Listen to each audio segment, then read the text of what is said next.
অবস্থা রয়েছে। পারের ভাইয়েরা দেখেন না, যুগ যুগ পরে যারা নবীর সাথে বেয়াদবি করে গিয়েছে, দেখেন না আমার দেশের বক্তা, সুরালা বক্তার ওয়াজের মধ্যে একজন স্লোগান দিয়ে বসলো, নারে তাকবীর আল্লাহু আকবার, নারে রিসালাত যখন বলল, সকলে বললেন ইয়া রাসূলুল্লাহ। বক্তা তাকে ধমকায় থামাই দিল, এই থামো, ফালতু স্লোগান দাও। রিসালাত স্লোগান কি ফালতু স্লোগান? না, ইমানদারের স্লোগান। ইমান দেওয়ার পরে ভাই এলেম কালাম না থাকলে এমন কথা বের হবে। সহিহ মুসলিম শরীফের হাদিস জানা নাই, হিজরতের অর্থের হাদিস জানা নাই, ইমাম বুখারীর আদাবুল মুফরাদের হাদিস জানা নাই, সে আবার মানুষের সামনে আলোচনা করে, মানুষের ঈমান কেড়ে নেয়। রিসালাতের স্লোগান নাকি ফালতু স্লোগান? ধরে বলুন না নাউজুবিল্লাহ। দেখেন না কত এলেমে গুতাগুতি করে। দেন না এমএলএম ব্যবসা, সুদের ব্যবসা, সুদের ব্যবসার রহমত কই বসে রয়েছে।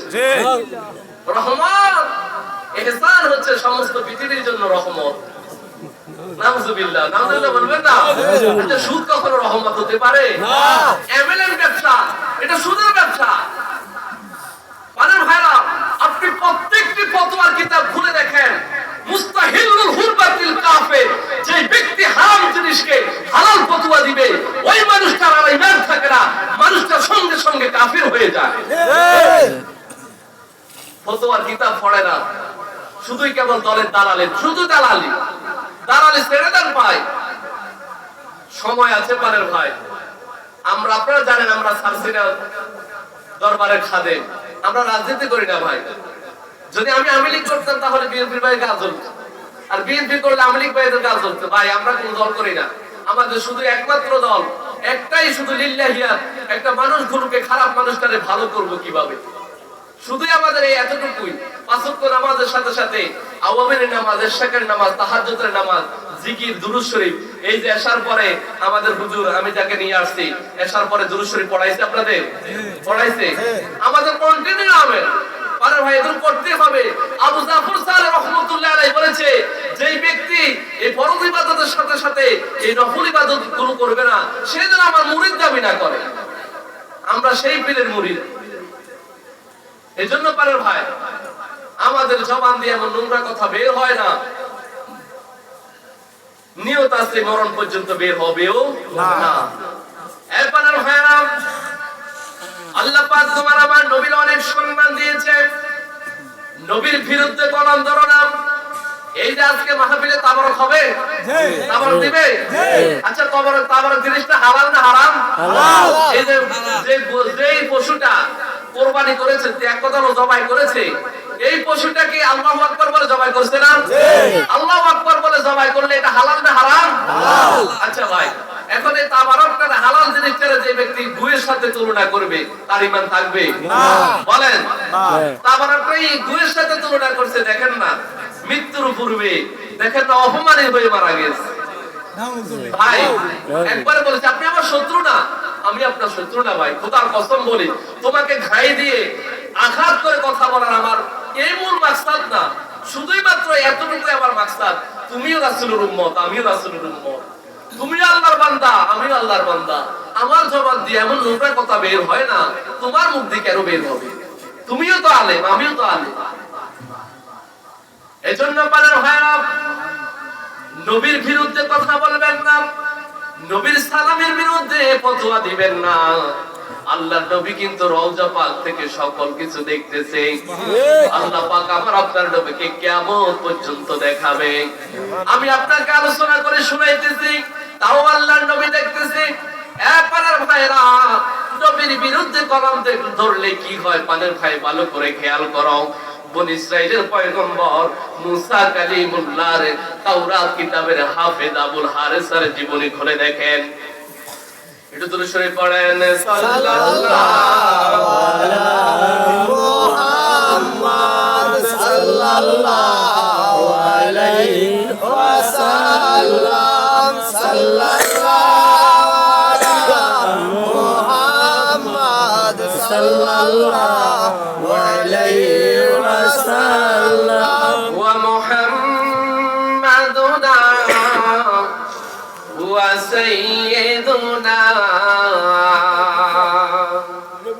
العز لنا في إجابته صلى الله على محمد صلى الله عليه وسلم صلى الله على محمد صلى الله عليه وسلم পাগল ভাইরা মুসা কালিমুল্লাহর তাওরাত কিতাবের হাফেজ এই পবিত্র কোরআনের অসংখ্য হাফেজ আছে না আছে আমি যাকে নিয়ে আসছি উনি হাফেজ আপনাদের মসজিদে এতদিন যিনি নামাজ পড়াইতে পান জায়গা না উনিও হাফেজ হাফেজ না পাগল ভাইরা তাওরাত কিতাব মুসা কালিমুল্লাহর একটা উম্মত ছিল আবুল হারেসা নামে ওই আবুল হারেসা তাওরাত কিতাবটা সম্পূর্ণ মুখস্থ করেছে তিনি তাওরাত কিতাবের হাফেজ ছিলেন পাগল ভাই ভালো করে খেয়াল করেন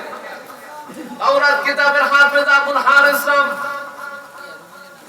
যখন একদিন আল্লাহ পাক রব্বুল আলামিন মুসা কালিমুল্লাহরে বলে মুসা তোমার তাওরাত কিতাবের হাফেজ আবুল হারেসারে তোমার বাড়ির মধ্যে দাওয়াত দাও আল্লাহ পাক যখন মুসা কালিমুল্লাহকে কথা বললেন মুসা কালিমুল্লাহ দেরি করলো না ওই মুসা কালিমুল্লাহ তাওরাত কিতাবের হাফেজ আবুল হারেসাকে তার বাড়ির মধ্যে দাওয়াত দিলেন দাওয়াত দেওয়ার পরে পানের ভাইরা আবুল হারেসা এবং মুসা কালিমুল্লাহ যখন রাত্রি বেলা ঘুমাইলো আল্লাহ পাক মুসা কালিমুল্লাহ ডাক দিয়ে বলে মুসা কাজটা করলে কি তুমি শুইলা খাটের উপর তোমার তাওরাত কিতাবের হাফেজ আবুল হারেসাকে শুয়াইলা মাটির মধ্যে কাজটা কি ঠিক হলো মুসা কালিমুল্লাহ বলে আল্লাহ আমি বারবার আমার তাওরাত কিতাবের হাফেজ আবুল হারেসারে আমি বারবার খাটের মধ্যে শোয়ানোর জন্য বলেছি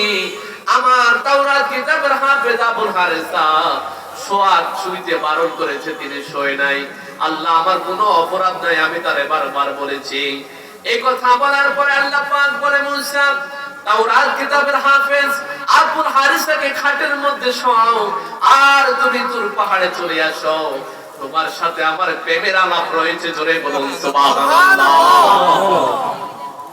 আল্লাহ পাক তখন মুসা কালিমুল্লাহরে বলে তাওরাত কিতাবের হাফেজ আবুল হারেসারে খাটের উপর শোয়াও তুমি চলে আসো তোমার সাথে আমার সাথে তোমার সাথে তুর পাহাড়ে আমি প্রেমের আলাপ করবো বুতুর আলাপ করবো এই কথা যখন আল্লাহ রব্বুল আলামিন মুসা কালিমুল্লাহরে বললেন মুসা কালিমুল্লাহ তাওরাত কিতাবের হাফেজ আবুল হারেসাকে তিনি খাটের উপরে শোয়ালেন আর বলতেছে আবুল হারেসা আল্লাহ পাক আমাকে বলেছে তুর পাহাড়ে যাওয়ার জন্য আল্লাহ পাক আমার সাথে প্রেমের আলাপ করবে এই জন্য তুমি আমার খাটের উপর শোও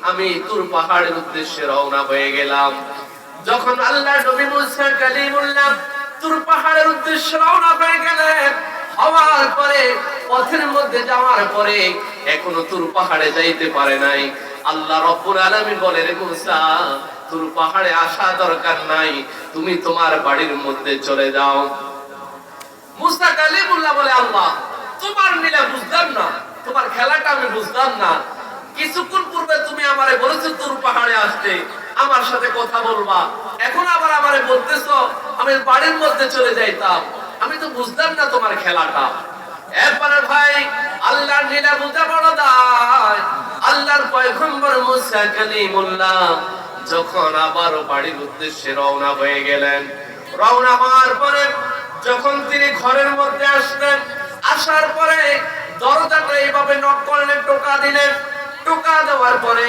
তিনি বারবার বলতেছেন তাওরাত কিতাবের হাফেজ আবুল হারেসা দরজাটা খুলে দাও সালাম দিলেন মুসা কালিমুল্লাহ এরপর দরজা খুলে নাও মুসা কালিমুল্লাহ বারবার নক করলেন টোকা দিলেন আবুল হারেসা আমার দরজাটা খুলে দাও আমি ঘরের মধ্যে প্রবেশ করব মুসা কালিমুল্লাহ দেখতেছে ঘর থেকে কোনো আওয়াজ শোনা যায় না মুসা কালিমুল্লাহ দরজার ফাঁক দিয়ে দেখতেছে তার বেডের মধ্যে একটা বিশাল বড় গুলশাব সোয়া জোরে বলুন নাউজুবিল্লাহ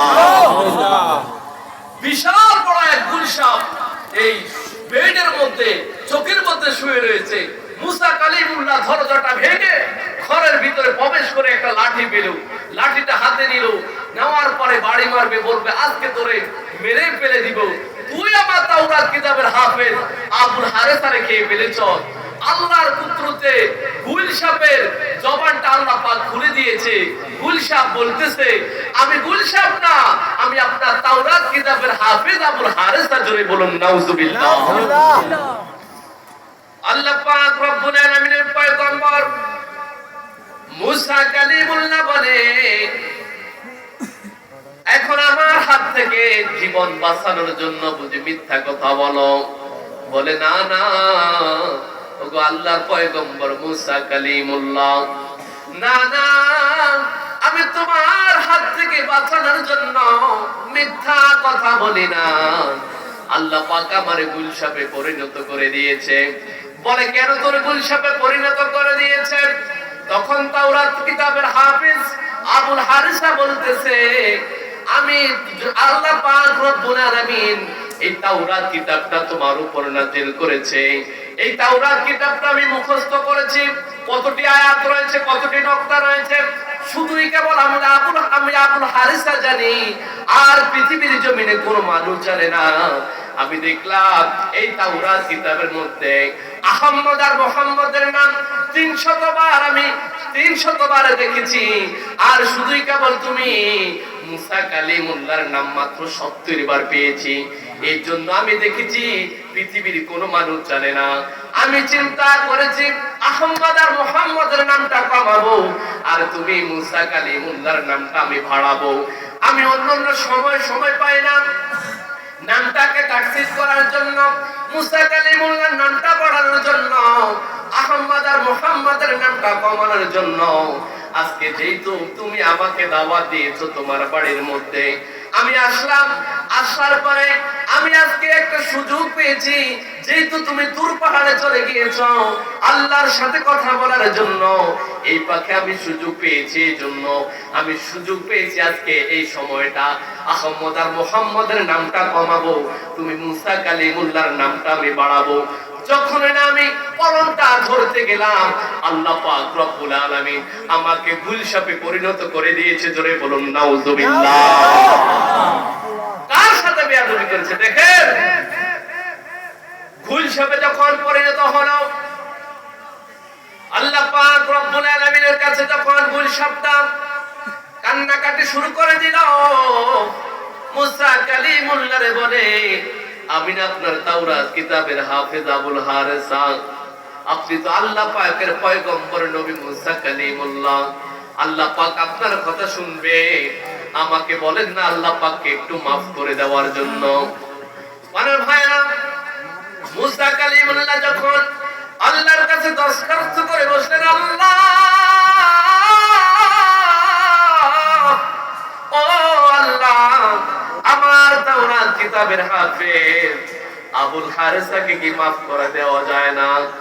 আল্লাহ পাক বলেন মুসা তোমার তাওরাত কিতাবের হাফেজ আবুল হারেসাকে মাফ করা যায় না। যদি আমার সাথে কলম ধরতো আমার শানের উপর, তাহলে আমি আল্লাহ পাক মাফ করে দিতাম। যেহেতু আমার বন্ধুর শানে সেই কলম ধরেছে, এই জন্য আমি আল্লাহ পাক তাকে মাফ করব না। জোরে বলুন নাউজুবিল্লাহ। মুসা কালিমুল্লাহ বলে আল্লাহ একটু কি সুযোগ নাই?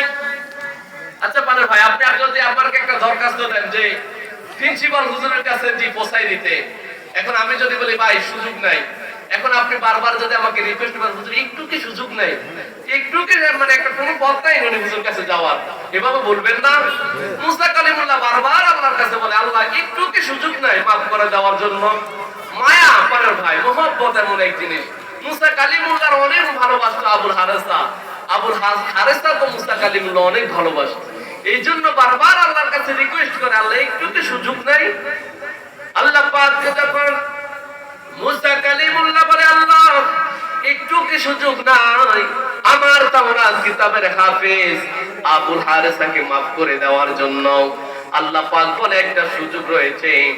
আমার নবী যখন পৃথিবীর জমিনে বারী রবিউল আউয়াল মাসে আসবে, সোমবারের দিন সুবহ সাদিকের সময় আসবে, এরপরে আমার নবীকে যখন আমার নবী কাফির বেঈমানদের অত্যাচারের কারণে মক্কা ছেড়ে যখন মদিনায় হিজরত করবে, আর গুহার ভিতরে আমার নবী যেখানে পলায়ন করবে, অবস্থান করবে, ওই গুহার ভিতরে যদি তোমার তাওরাত কিতাবের হাফেজ আবুল হারিসা যাইয়া আমার বন্ধুর কাছে মাফ চাইতে পারে, আমার বন্ধু যদি মাফ করে দেয়, তাহলে আমি আল্লাহ পাক তোমার তাওরাত কিতাবের হাফেজ আবুল হারিসাকে মাফ করে দেব। জোরে বলুন সুবহানাল্লাহ।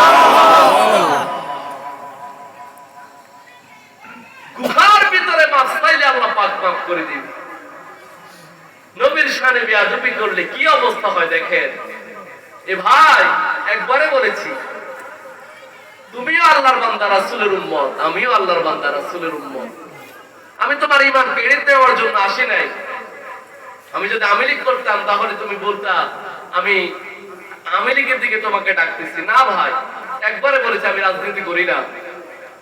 আমাদের লিল্লাহিয়া শুধুই কেবল মানুষগুলোকে আমল বেআমলি থেকে আমলি বানানো, এটাই আমাদের লক্ষ্য উদ্দেশ্য, অন্য কিছু না ভাই। এই জন্য আমার আকুল আবেদন থাকবে, নবীর সামনে যখনই সালাম দিবেন সম্মানের সহিত দিবেন, সম্মানের সহিত দিবেন। কারণ আল্লাহ পাক পবিত্র কোরআনে বলে, ইন্নাল্লাহ, নিশ্চয় আমি আল্লাহই তো আল্লাহ, ও মালায়েকাতি, আমার ফেরেশতারা, ইউসাল্লুনা আলান নবী, আমার বন্ধুর উপর আমরা দুরূদ এবং সালাম পাঠ করে জোরে বলুন সুবহানাল্লাহ। আচ্ছা পানার ভাই, আল্লাহ পাক ওয়াকিমুস সালাতা পবিত্র কোরআনে 82 বার নামাজের কথা বলেছে। আল্লাহ কি নামাজ পড়ে? বলেন নামাজ পড়ে? 83 বার পর্দার কথা বলেছে, সে আল্লাহ কি পর্দা করে? বলেন। আল্লাহ আমাদেরকে যাকাত দেওয়ার জন্য বলেছে, আল্লাহ কি যাকাত দেয়? আল্লাহ বলে, ইন্নাল্লাহ, নিশ্চয় আমি আল্লাহ তো আল্লাহ, ওয়া মালায়েকাতি, আমার ফেরেশতারা, ইউসাল্লুনা আলান নবী, আমার বন্ধুর উপর আমরা দুরূদ এবং সালাম পাঠ করে জোরে বলুন সুবহানাল্লাহ। আল্লাহ পাক ডাক দিয়ে বসলেন, ইয়া আইয়ুহাল্লাযীনা আমানু, ও ঈমানদারেরা। এ ভাই, বেঈমানদেরকে ডাক দেয় না। আপনি মুসলমান দাবি করেন, মুসলমানের মধ্যে অনেকে মুসলমানের কাতারেই নাই।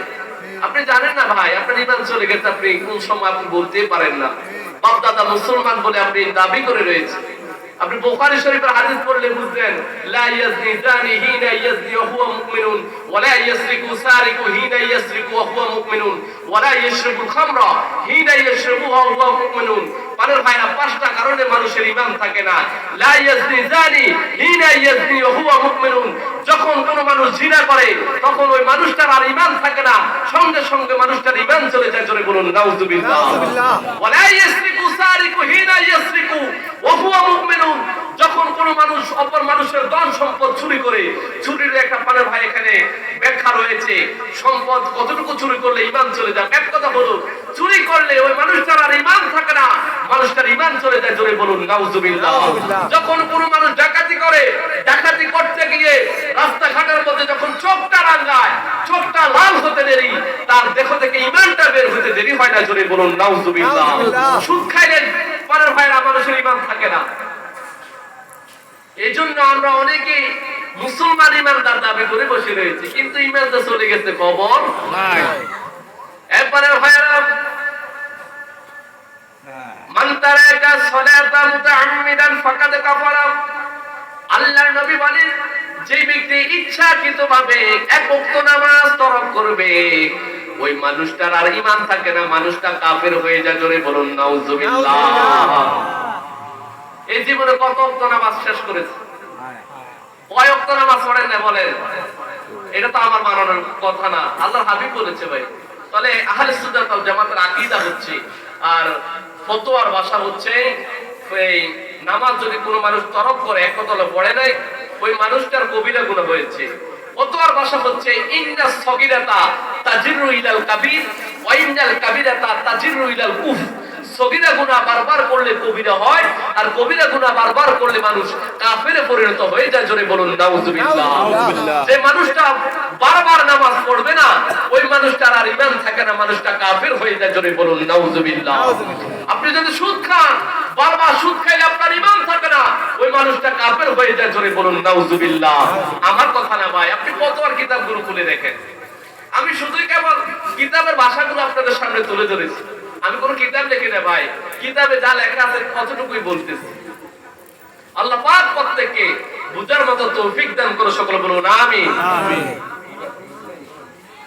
একটু দূরে সরে পড়েন সাল্লাল্লাহু আলা মুহাম্মদ সাল্লাল্লাহু আলাইহি ওয়াসাল্লাম সাল্লাল্লাহু আলা মুহাম্মদ সাল্লাল্লাহু আলাইহি ওয়াসাল্লাম ওই নবীর আশিকান দুরূদ পড় দিয়ে মন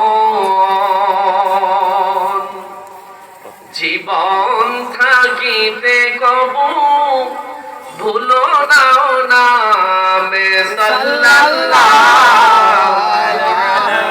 মুহাম্মদ সাল্লাল্লাহু আলাইহি ওয়াসাল্লাম সাল্লাল্লাহু মুহাম্মদ সাল্লাল্লাহু ওয়াসাল্লাম আরে ভাইরা আল্লাহ পাক বলেন ইয়া আইয়ুহাল্লাযিনা আমানু ও আমার ঈমানদারেরা সাল্লু আলাইহি ওয়া সাল্লিমু তাসলিমা তোমরা আমার বন্ধুর উপর দুরূদ এবং সালাম পাঠ করো জোরে সুবহানাল্লাহ। সুবহানাল্লাহ সুবহানাল্লাহ। এইজন্য আমরা নবীর সালাম দিই। আমার কথাগুলো বুঝেন কথাগুলো বুঝেন আমরা এই জন্য নবীর সালাম দিই আল্লাহ পাক আদেশ করেছে বলে সালাম দিই।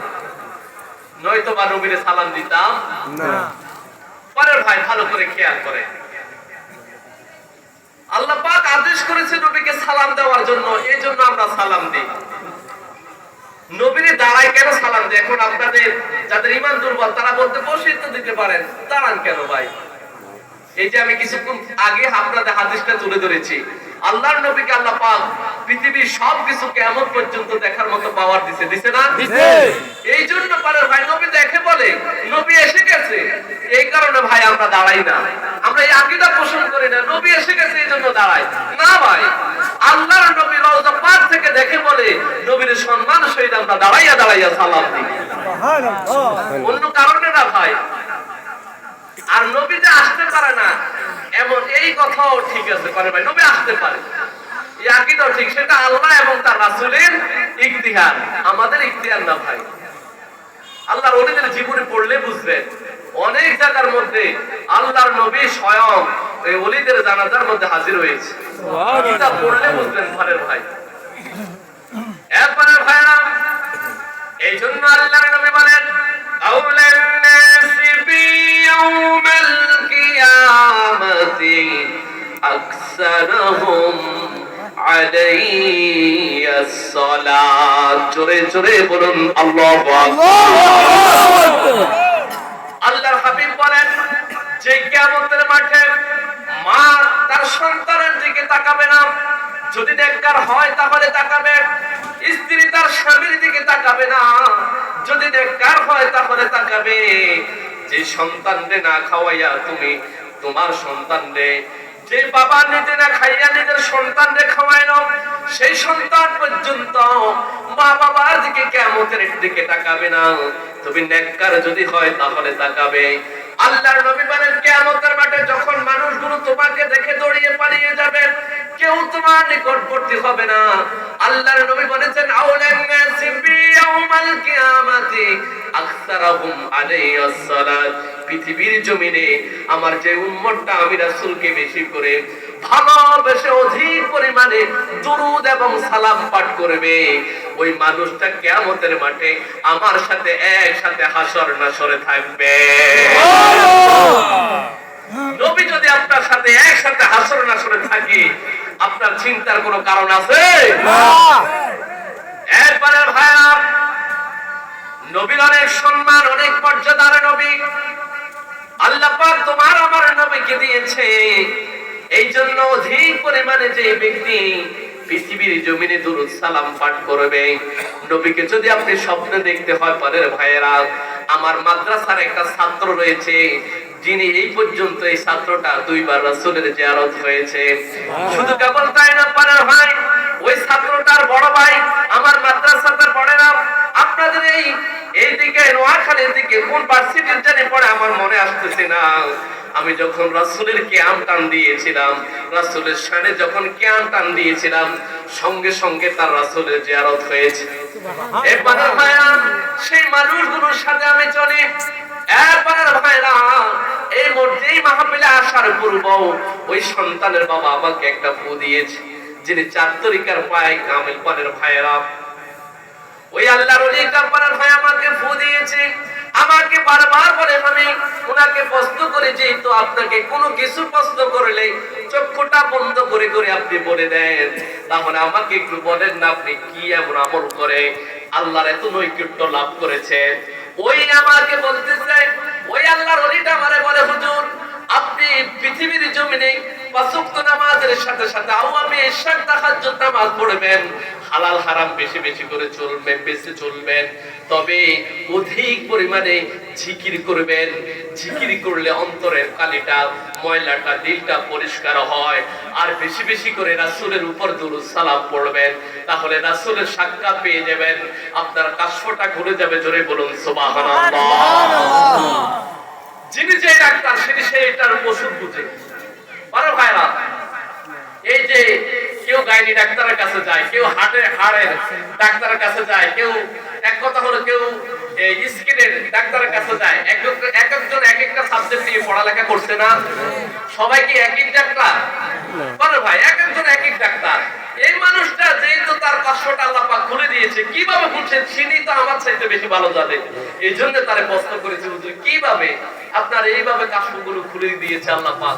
ভাই আজকে 3টা বছর তার সাথে কোনোদিনও দেখি নাই একটা মানুষের সাথে নোংরামি আচরণ করতে, একটা মানুষকে দেখি না কোনোদিনও তার সাথে খারাপ আচরণ করতে, কোনোদিনও কারো একটা মানে সম্পদ নষ্ট করতে কোনোদিনও দেখি নাই। আমি চিন্তা করেছি, পারের ভাই এই মানুষটার সাথে যদি আমি খাইতে না পারি, চলতে না পারি, মরার পরে ফেরেশতার সাথে আমি চলতে পারবো না। মানুষটা আমার অনেক ভালোবাসে। এই জন্য পারের ভাই আমি যদি খারাপ হতাম কখনো আমার ভালোবাসতো না। পারের ভাই ভালো করে খেয়াল করেন, এই জন্য রাসূলের প্রতি অধিক পরিমাণে দুরূদ সালাম পড়তে হবে। পারের ভাইরা, আল্লাহ পাক রব্বুল আলামিন ইয়া আইয়ুহাল্লাযীনা আমানু সাল্লু আলাইহি ওয়া সাল্লিমু তাসলিমা, এই তাসলিমা শরীফের ব্যাখ্যা পড়লে পারের ভাই আপনি বুঝবেন আপনি তো নবীর শুধু কেবল সালাম দেই, সালাম দিলেই হবে না পানের ভাই, এখানে তাসলিমার ব্যাখ্যা হচ্ছে সালাম দেওয়ার মতো দিতে হবে। আপনি যেভাবে আমাকে সালাম দিলে আমি খুশি হই, এইভাবে নবীকে আপনি সালাম দিতে হবে। যেভাবে সালাম দিলে আল্লাহর নবী খুশি হবে, ওইভাবে নবীর উপরে সালাম দিতে হবে। ওইভাবে যদি নবীর উপরে সালাম দেন, আল্লাহ পাক আপনার অতীতের জীবনের তামাম গুনাহ মাফ করে দিবে। জোরে বলুন সুবহানাল্লাহ। এই জন্য পারার ভাই আমার আকুল আবেদন থাকবে আপনাদের কাছে, আপনারা যতই আমল করেন, যখন ওযু থাকবে রাসূলের উপর অধিক পরিমাণে দুরূদ সালাম পড়বেন।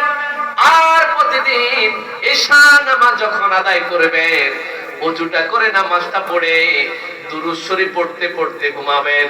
এই জন্য সারসিনার পীর সাহেব কেবলা আমাদেরকে নসিহত করে, বাবা প্রতিদিন ঈশার পরে 100 বার দুরূদ উম্মিটা পাঠ করবা। নসিব যদি ভালো হয়ে যায়, ঘুমের ঘরে স্বপ্নে যোগে রাসূলের জিয়ারত হয়ে যাবে। আর রাসূলের জিয়ারত যদি হয়ে যায়, জাহান্নামের আগুন তোমার জন্য হারাম হয়ে যাবে। জোরে বলুন সুবহানাল্লাহ। আরে ভাই, আপনার পীরের সুরত শয়তান ধরতে পারবে, মা বাবার সুরত শয়তান ধরতে পারবে, কিন্তু রাসূলের সুরত কখনো শয়তান ধরতে পারবে না। আল্লাহর নবী বলেছেন, যে ব্যক্তি আমাকে দেখলো সে যেন সত্যি আমারে দেখলো। সুবহানাল্লাহ। এই জন্য রাসূলকে যারা দেখবে অবশ্যই রাসূলকে দেখবে। আমার কাছে পারে ভাই কয়েকজন নক করেছে যে হুজুর অনেক পরিমাণে দুরূদ সালাম পড়ি, কিন্তু রাসূল আসবে আসবে বলে এমন সময় সজাগ হয়েছে। পারে ভাই এটা আমলের সমস্যা, ত্রুটি রয়েছে। আপনি আমল আরেকটু পরিমাণ বেশি করেন, অবশ্যই রাসূলের জিয়ারত হবে। এজন্য পরে ভাইরা, রাসূলের জিয়ারত হতে হলে আপনাকে রাসূলের মহব্বত অন্তরে পয়দা করতে হবে। এখন আপনি সুন্নি দাবি করলেন, কিন্তু আপনি সুন্নতের খবর নাই, দাঁড়িয়ে রাখলেন না, সুন্নত নামাজ পড়লেন না, তাহলে কি আপনি সুন্নি হলেন? না। এজন্য পরে ভাইরা, সহিহুল বুখারী শরীফের মধ্যে যে হাদিস রয়েছে, মানাদালি ওয়ালিয়া ফাকাদ আযানতুহু বিল হক, যে ব্যক্তি আল্লাহর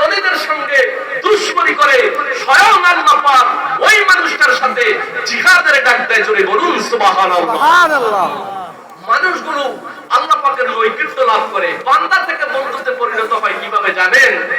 এরপরে ভাই ভালো করে খেয়াল করেন, বান্দা কারা আর বন্ধু কারা একটু খেয়াল করেন। বান্দা হচ্ছে ওই মানুষ যেগুলো আল্লাহ পাক ফরজ করেছে বান্দার উপর, যেমন পাঁচ ওয়াক্ত নামাজ পড়া ফরজ, রোজা রাখা ফরজ, হজ করা ফরজ, যাকাত দেওয়া ফরজ, পর্দা করা ফরজ। এগুলো আল্লাহ পাক বান্দার উপর ফরজ করেছে। আল্লাহ পাক হাবিব বলতেছে মা ইয়াজালুল আবদকে তাকাররাবু ইলা বিন নাওফিল, এই ফরজ ইবাদতের সাথে সাথে যেই বান্দা অধিক পরিমাণে নফল ইবাদত করবে, ওই মানুষটার আল্লাহ পাকের বান্দা থাকে না, মানুষগুলো আল্লাহ পাকের বন্ধুতে পরিণত হয়ে যায়, জোরে বলুন সুবহানাল্লাহ।